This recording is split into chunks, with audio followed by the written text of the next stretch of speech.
When this couple bought their home, there was a clause attached to the property that it couldn't be sold or rented to anyone who is Jewish. I'm not really happy about it, and I think it should be removed.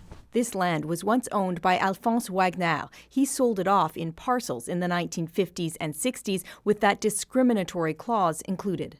La clause dans le fond, ça se trouve ici. And it's still there today. De personnes de race juive. Notary Cal Goulet recently saw it attached to one of his clients' properties. And even though it's not enforceable, he had a judge remove it. But it still lingers for other homeowners.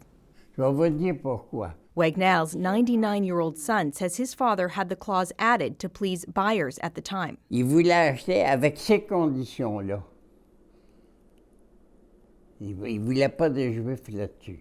That's so powerful. Heidi Berger says clauses like that are just one example of the anti-Semitism families like hers have long faced. She says her mother, a Holocaust survivor, had a hard time buying a house in Quebec's Laurentian region in the 1960s. She had to pretend that she wasn't Jewish. No French or English person was selling a property to a Jew, so she put on a cross, pretended she was Catholic.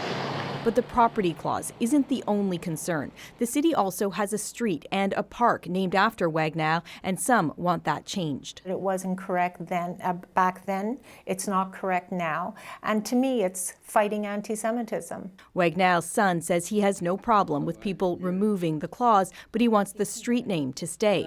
Residents are split on the name change, but the mayor wants all of the discriminatory language removed from their properties. It's disgusting. It makes no sense that that kind of clause still alive today. The mayor says he's all for changing the names of the street and the park, but says the city will consult with residents before they make a final decision.